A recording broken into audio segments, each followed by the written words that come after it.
Hi, everybody. I'm here with reporter extraordinaire Jordan Cheriton from the Young Turks. Hi, Jordan. How are you? Hey, Jimmy. Now, we always check in with Jordan because he covers things that other journalists don't cover, stuff that actually matters, like lead in our water and the fascist state taking over in North Dakota.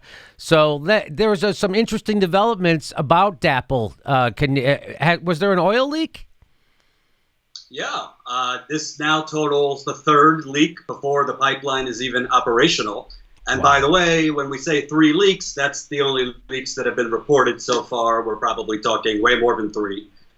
So it came out 2 weeks ago that there was a leak in April in South Dakota. And now this week it came out there were 2 more leaks, this time in North Dakota. So you have basically 3 leaks, about between 100 and 200 gallons were leaked. Every story I've seen, which are very few, it's almost like big oil press releases rewritten. Well, it leaked, but we caught it right away, and it didn't affect wildlife or the the wetlands or humans or anything like that. Almost like nothing to see here. You see that ABC News wrote a story, the Associated Press wrote a story. They pretty much just take whatever big oil or the regulatory bodies who fudge the facts on these say. And scary enough, this is a pipeline that the greedy big oil executive, Energy Transfer Partners, said very, very small chance of a leak. State-of-the-art steel pipe. We already have 3, and again, not operational yet. So it's not even operational. There's already been 3 leaks in that state-of-the-art pipeline. Okay, fantastic. And so when we find out about this stuff and you read about it, like you said, ABC did a story on it, they don't send a reporter there, correct? That's not what's happening. What they're doing is they're just taking the press releases or they're calling the government agency and then they're writing a story. Is that what's happening? Right.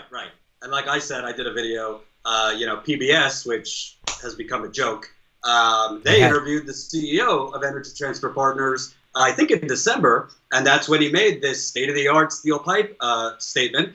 Of course, PBS is, getting on him and saying, hey, we need to follow up here because what's going on here? Not a word. And I'll tell you, I understand that, Russia's stolen America, apparently, and Trump has a very bad budget and healthcare is terrible. But, there's how many members of Democrats in Congress? How many senators, Democratic senators in Congress? There's not somebody who could just do the layup of going in front of a camera and saying, hey, by the way, this pipeline that we didn't talk about and we didn't fight against, well, now because it's obvious, let's fight against it. The only person I've heard anything from, no shocker, is Bernie Sanders and Tulsi Gabbard. And the corporate media, of course, is not going to report on it. They didn't report on it when the movement was going on of 15,000 people there. And it's sad. There's still 2 lawsuits, federal lawsuits, in process against the pipeline. I'm not going to lie.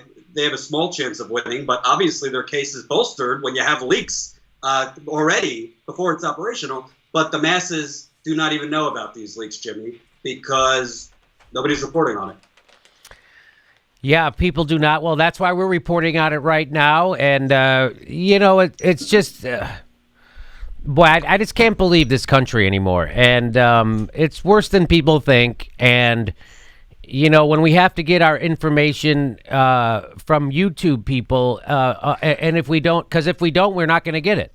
If you weren't in Flint, we're not going to find out what was happening in Flint. If you weren't up in DAPL, we weren't going to find. And right now, the only way that people are finding out about stuff that's happening is through goddamn press releases from the corporate-owned media.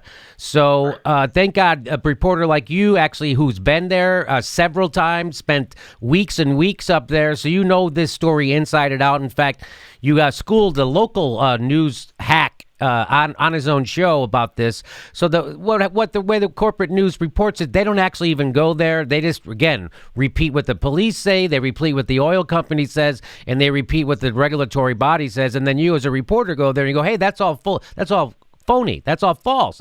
Oh, by the way, you're being lied to by the establishment. Oh, no kidding.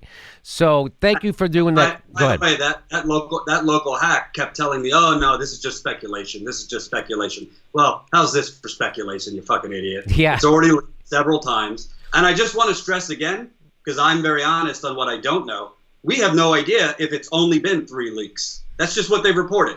So it could be more than that. For all we know, the biggest fear of everybody is it's already leaked into the Missouri River, which was what the whole scare is about. So I'm not trying to scare anyone, but because the media doesn't actually investigate anything, and because the regulatory bodies and, of course, the oil companies minimize it, who the hell knows?